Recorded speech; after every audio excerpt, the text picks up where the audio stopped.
right, a very good evening to you. Many thanks for joining us tonight, the 24th day of August, online at Kutv News Kenya and on air at Kutv. Well, tonight, the 24th of August 2024, we have quite a wall-to-wall coverage prepared for you tonight. Our reporters have been up and about, preparing and compiling top stories for you tonight that include: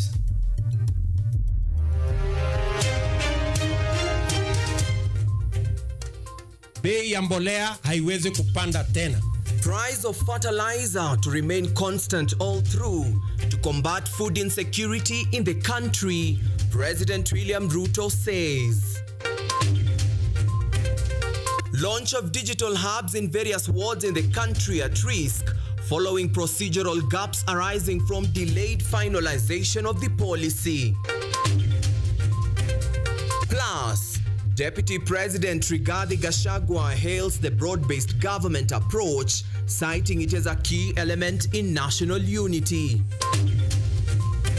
Ministry of Education releases 21.8 billion shillings to public schools across the country ahead of schools reopening on Monday.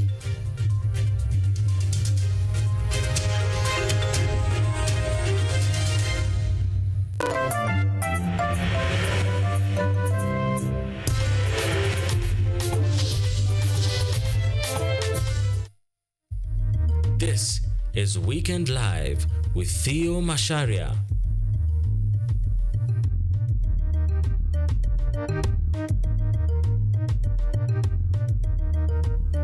All right, and that being in order, remember tonight we'd also love to hear from you. We'd also love to hear your feedback on our social media platforms: YouTube at KUTV News Kenya, on X at KUTV_Kenya, or even interact with me on my personal social media handles at Theo_Macharia.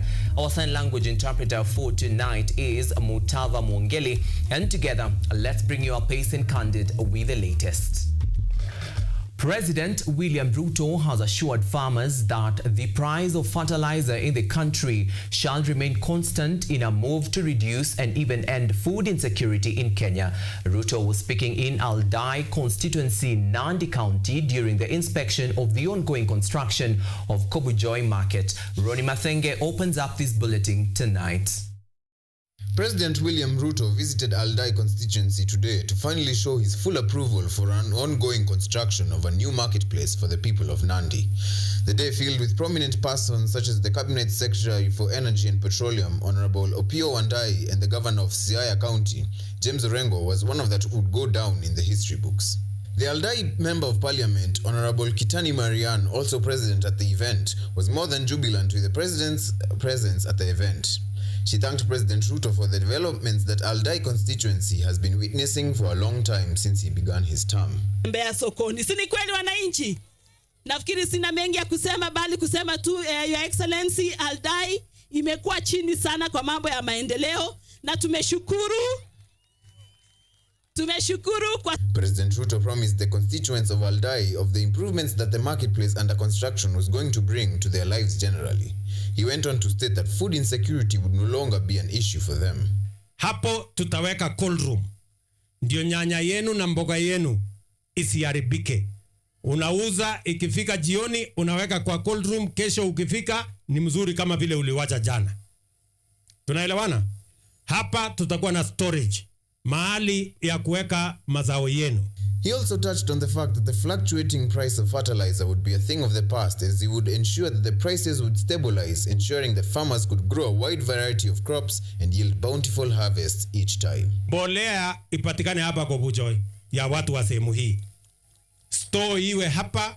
Mbolea tumepunguza kutoka ile bei ilikuweko karibu 7,000, saa hii 2,500. Budget tumeweka katika mwaka huu tena. Mimi nawahakikishia wakulima wote wa Kenya ya kwamba bei ya mbolea haiwezi kupanda tena. Bei ya mbolea itabaki 2,500, ndio tusaidie wakulima wote wa. This all happens as President William Ruto was set to attend the Thanksgiving ceremony for Honorable Wycliffe Oparanya at Butere, Kakamega County today. Ronnie Mathenge, KUTV. All right, many thanks, Roni Mathenge, for that comprehensive report. Now, members of parliament from the National Government Constituencies Development Fund, famously known as the NGCDF committee, are now warning that the project to roll out 1,450 digital hubs in each ward across the country is at risk of being hampered by procedural gaps arising from delayed finalization of policy guidelines for the project rollout. As Collins Wekesa reports tonight, the NGCDF committee noted that the guidelines were crucial before pumping funds into the kitty.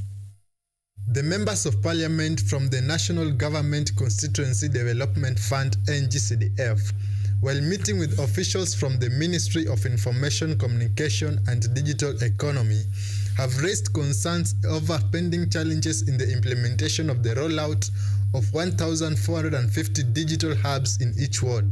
The teams met to discuss gaps on draft guidelines on rollout of the digital hubs.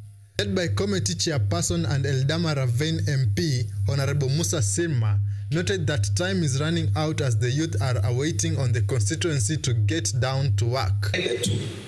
From implementing until handing over to ICT. ICT can decide to do what they want to do, to either to equip or just leave it that way. But we shall have done our part.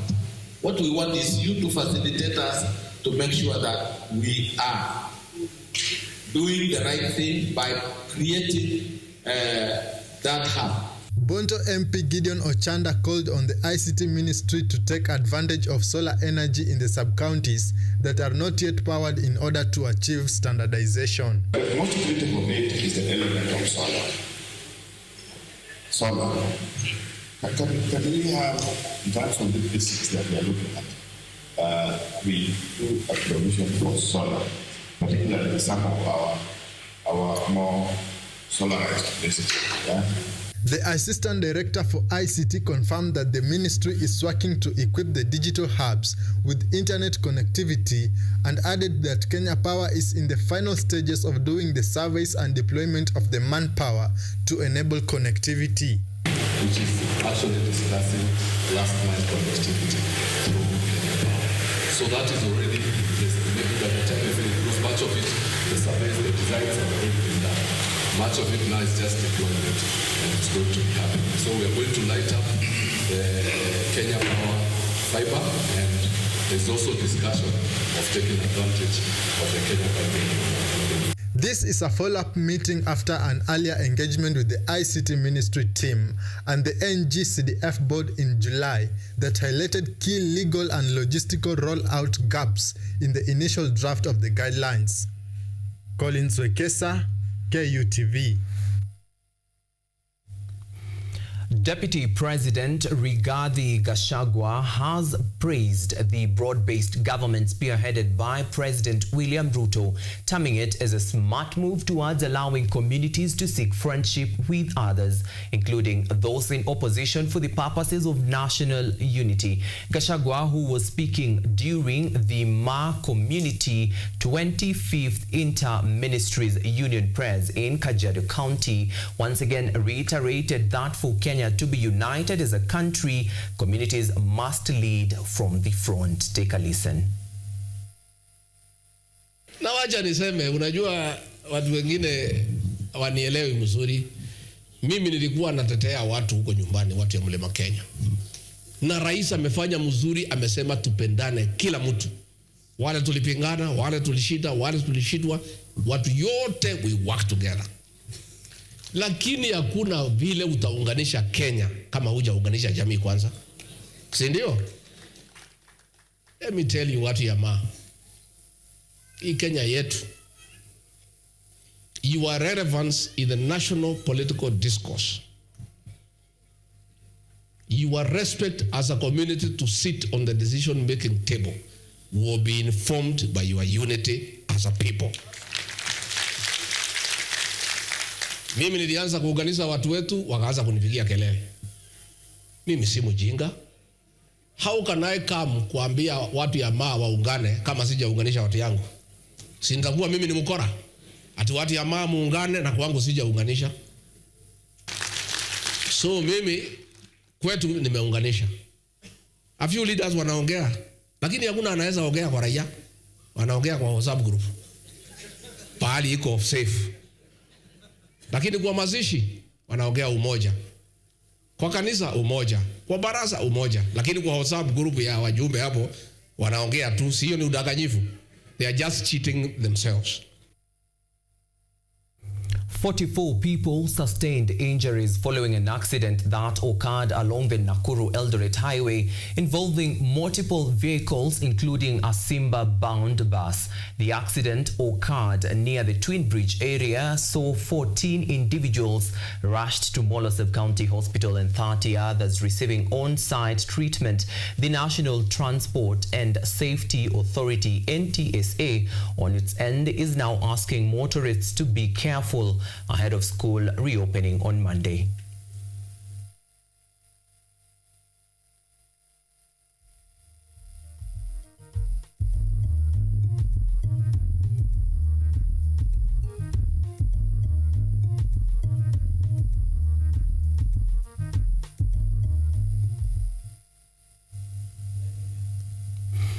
Police in Garissa have confiscated contraband goods believed to have originated from Somalia. The police, while acting on a tip-off, managed to impound 3 Toyota Probox vehicles while apprehending 3 individuals who were transporting the goods into the country. Among the products impounded were several cans of powdered milk.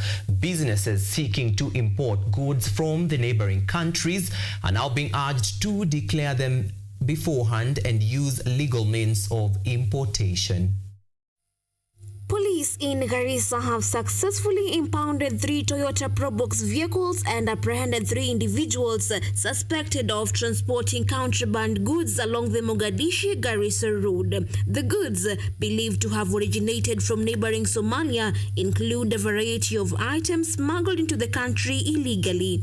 The contraband seized consists of 230 cans of powdered milk, 152.5 kg containers of powdered milk, 5,050 gram sachets of powdered milk, 2 bags of sugar, 100 tins of honey, 400 pieces of kikoi laces, and 116 pairs of women's shoes, among other items. We managed to intercept and seize 3 vehicles, as you see behind us, with the drivers, and upon checking on it, it was found to be carrying the contraband goods. Speaking at the Garissa police station where the suspects are currently being held, Garissa Township Sub-County Police Commander Samuel Boit reiterated that a multi-agency team has been established to investigate the matter further. The team will assess the value of the seized goods before formally charging the suspects. We composed a team, multi-agency team, comprising the KRA, Kenya Bureau of Standard, and National Police Service for the purpose of investigation and verification of the goods that was being varied by the 3 proxies. Boit further issued a stern warning to those involved in smuggling business, stating that their days are numbered. The police commander also urged legitimate businessmen importing goods from neighboring countries to declare the products and pay the required government revenue through the Kenya Revenue Authority. Yvonne Kemuma, KUTV. Many thanks, Yvonne Kemuma. Now, the Ministry of Education has released 21.8 billion shillings to public schools across the country in preparation for third term set to commence on Monday, August the 26th. Now, the disbursement is aimed at ensuring that schools are fully equipped to resume operations without disruptions. Now, 1.6 billion shillings have been allocated for free primary education, with 6.1 billion shillings being allocated for free day junior school education, and 14.1 billion shillings have been allocated for free day secondary education. Education Cabinet Secretary Julie Julius Migos Ogamba, in a statement on Saturday, warned school heads against imposing unauthorized fees on parents and also insisted on the importance of utilizing these funds effectively to enhance the learning experience for students.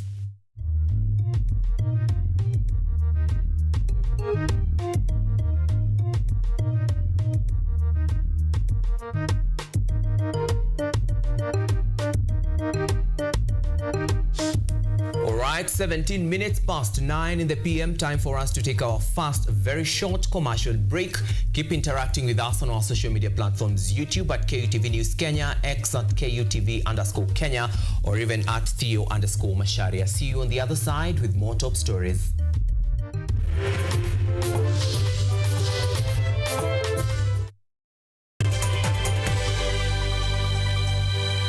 Are you an aspiring media practitioner, a graduate, or you just want to advance your skills in television production?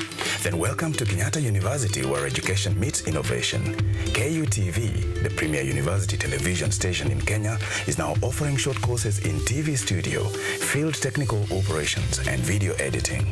Through these courses, you will acquire hands-on skills on camera operations, media production, lighting techniques, audiovisual editing, and sound and visual control, and how to operate key equipment in modern TV control room. Enroll today at KUTV and discover your full potential in cutting-edge TV broadcasting. Graduates of these courses will receive professional certificates.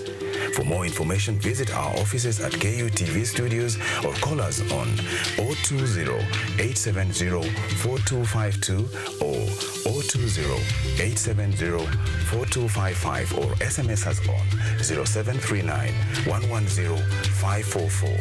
KUTV, a new experience.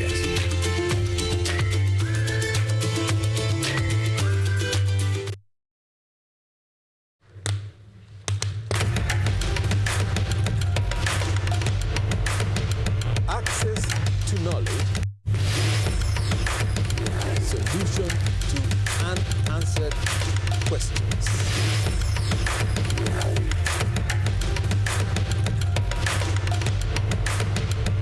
Guidelines to pursuing your rights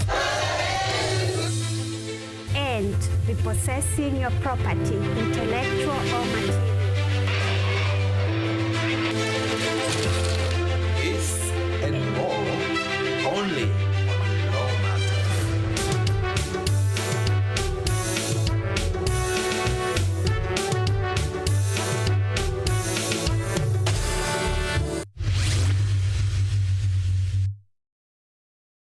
Get ready to embark on a journey into the exciting world of technology as we uncover the latest trends, interview top thought leaders, and dive deep into the world of tech like never before. Currently, we are facing the challenge in terms of finance. It requires one to move from different counties because we really need a large data set for our model to be more accurate. In this new and exciting series of the Technovation Show, join me, Yvonne Kimuma, every Monday, 8:30 p.m. for a fun and thrilling experience as we explore the cutting-edge developments, meet visionaries driving change. Somebody who is in the underground mine doesn't know the presence of those gases. So there are a lot of gases involved. There is methane, there is carbon monoxide, and there's also hydrogen sulfide.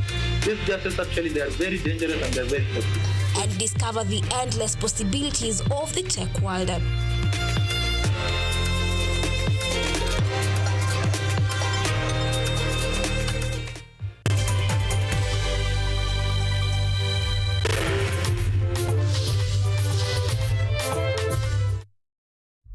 You are watching Weekend Live with Theo Macharia.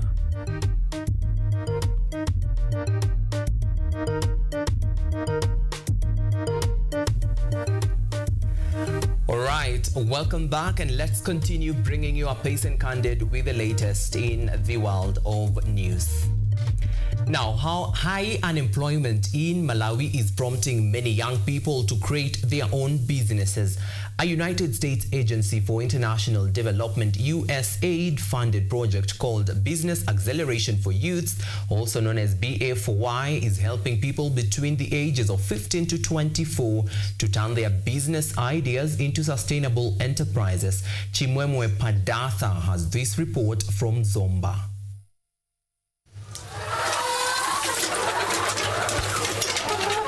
Gloria Goba is one of the youths eking out a living by poultry farming, a medical practitioner by profession.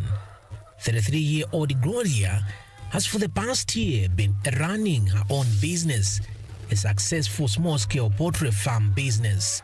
Like Gloria, many young people unable to find employment in Malawi are turning to entrepreneurship. The Business Acceleration for Youth BA4Y project under USAID is offering grants that can help make their dreams a reality. Thanks to the USAID program, Gloria is now the founder of Vunika Farms. I received the Business Acceleration for Youth business grant amounting to $2,500, which helped me to purchase day-old chicks, buy the chicken feed and some vaccines and medicine, and also pay employee wages for 2 people. Her poultry farming idea would not have taken off with her meager financial resources. She is not alone. According to worldbank.org, the estimated rate of annual economic growth for the country of 20.41 million people is just 2.6%, while the unemployment rate among young Malawians between the ages of 15 to 24 is 6.8%. Using the grant, Gloria built a crowd to start her business. She has since employed 2 people and occasionally engages casual laborers from her community to assist with farm work. 28-year-old Gabriel Sekea is another beneficiary of the BA4Y project. Using the $2,500 USAID grant, he boosted his restaurant business operating under the banner Pakwao Foods. The project has really transformed my life. It gave me a different perception of entrepreneurship, and I managed also to gain some skills that before the project I never had such kind of skills. Youth activists admit that lack of startup money for starting a business, along with a volatile market for products, remains a challenge for young entrepreneurs. The problem with young people is not ideas. The problem with young people is to have the seed fund that will bring out their ideas and invest it. But I think moving forward, that what I would comment is that not just there's capital, but the young people need also to be exposed to international market, because that has been a challenge. The International Center for Tropical Agriculture, CIET, that handles the Business Acceleration for Youth projects, says the 5-year program has strengthened the resilience of youth and women-led business startups in the 9 districts of Malawi. We have a total of 200 grantees in the southern region. And what we can say and what we've seen so far is that this really has been a very impactful project, because these youth have not just empowered themselves, they've diversified their incomes, they've employed other youth as well, so there's some employment generation that's coming from there. And really, we've seen some infrastructure development, and a lot of livelihoods in the southern region have been empowered through this project. Implementation of the 5-year Business Acceleration for Youth project ends in December 2024, but it has helped young Malawians like Gloria to build a lifelong sustainable business. Chimwemwe Badata, VOA News, Zomba. In the midst of a 16-month conflict between the military and a paramilitary group, Sudanese Health Minister Haitham Mohamed Ibrahim says that the conflict-stricken nation has recorded nearly 600 cholera cases since announcing a cholera epidemic on July 23rd. Voice of America now details. The humanitarian crisis in Sudan has worsened cholera infections. with nearly 600 cases reported since July. Here is Sudanese Health Minister Haitham Mohamed Ibrahim. تم إرسال فرق تقصي وترصد ومعرفة. We have sent investigative and monitoring teams to identify the locations that are contagious, the water in some places, and the drinking from the ponds. We have distributed chlorine with the help of UNICEF and the World Health Organization, and we have opened treatment and isolation centers in several neighborhoods in Kassala and Al-Qadarif states. Currently, we are regularly intervening, and in the coming days, we will be starting a campaign that offers drinkable water mainly in these states. كبيرة جدا بتاع إصحاح بيئة وتوفير مياه صالحة للشرب في هذه الولايات بصورة أساسية. Al-Qadarif health official Mohammed Dawood said the influx of people due to the ongoing war is straining the city's resources, aiding in the spread of diseases like cholera and conjunctivitis. أكثر من 80% من الأمراض اللي قاعدين نعاني منها أمراض عندها. More than 80% of the diseases we are facing are ones related to the deterioration of the environment, whether diseases that spread by insects, diseases because of the water quality, or diseases related to the lack of proper sewage and the unavailability of suitable toilets. مناسبة. The country is also suffering the world's largest hunger crisis, with some 25.6 million people suffering acute hunger. And the healthcare system is in disarray due to the lack of access to aid in many of the country's provinces.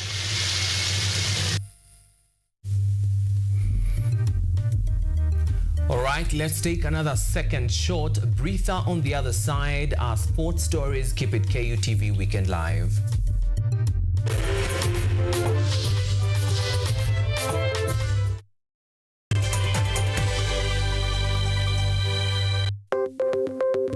Maelfu na maelfu ya wahamiaji wakiwa na watoto kutoka nchi za Amerika ya Kati wanaendelea kuwasili kwenye mpaka kati ya Marekani na Mexico. The folks are going.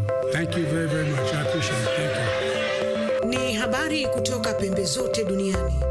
Pepo pasi vuguvugu. Pepo pa ni idea. Tazidi ananyonya, hanyonyi vizuri, anakuwa hayuko comfortable. Jeshi la Jamhuri ya Kidemokrasia ya Kongo linapambana na waasi wa ADF. Wanatoa wito kwa mashirika, makampuni na vile vituo vya uchukuzi. Mambo mengi yatakwenda kama yalivyopangwa. Hapa ni kuna mmoja wa viongozi wa chama cha wavuvi katika eneo hili. Zaidi tunajaribu kuwapa chanjo ili ina boost ama inanyanyua kinga ya mwili, ndio inaenda kupelekea kupambana na virusi. Ni dunia ni leo Jumatatu mpaka Ijumaa, moja kwa moja kutoka VOA Swahili, Washington DC.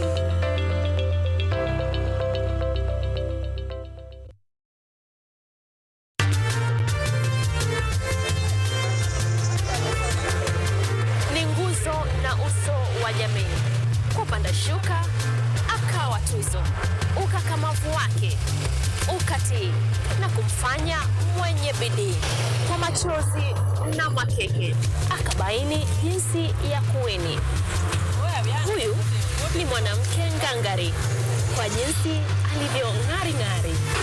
Mimi ni mwanamke mwake. Usikose kutazama kipindi cha mwanamke mwake, nami Caroline Kimwele.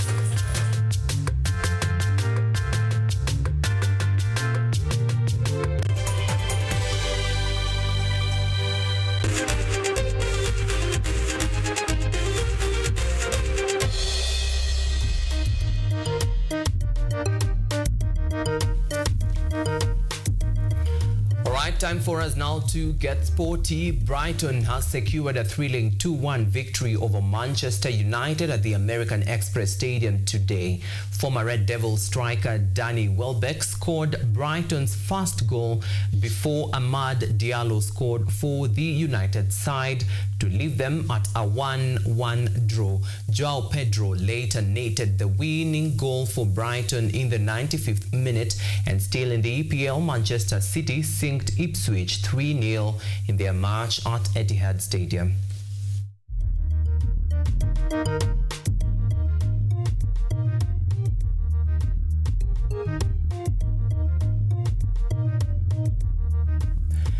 Defending champions KCB Rugby and Menengai Oilers kicked off the George Mwangi Kabeberi Sevens tournament on Saturday with commanding victories, while Kabras RFC faced a shocking defeat against Strathmore Leos at RFUEA grounds in Nairobi. KCB started strong with a commanding win of 39-0 over MKU Thika, with Menengai Oilers stamping Stallion Sevens with a 43-0 win. Other teams that emerged victorious today are Catholic Nondescripts, Kenya Harlequins, and Masinde Muliro University of Science and Technology. The teams will compete tomorrow in the last round of the matches, with the first match starting at 8 a.m.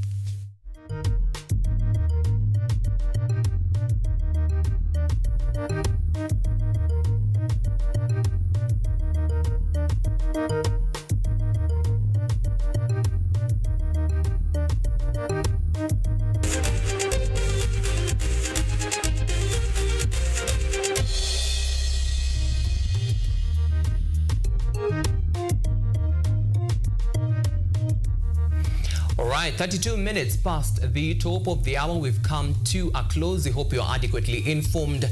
The past 32 minutes of this bulletin have really brought you up to speed with the latest making headlines in the world of news. To you, our dear viewer, many thanks for keeping it KUTV Weekend Live. Just to sample some of you watching us all the way, many thanks Sunita Washeke watching from Juja, and also the men and women behind this production, my director Kimani James Baraka. Many thanks for making this bulletin a success. The sound engineer Ismail Akuna, many thanks for making this broadcast a success. And on the graphics also was Eric Mshila. We do this next Saturday together with our co-anchor in terms of sign language interpretation, that is Mutava Joy Mwongeli. And until then, keep safe, God bless, and see you again next Saturday. Good night.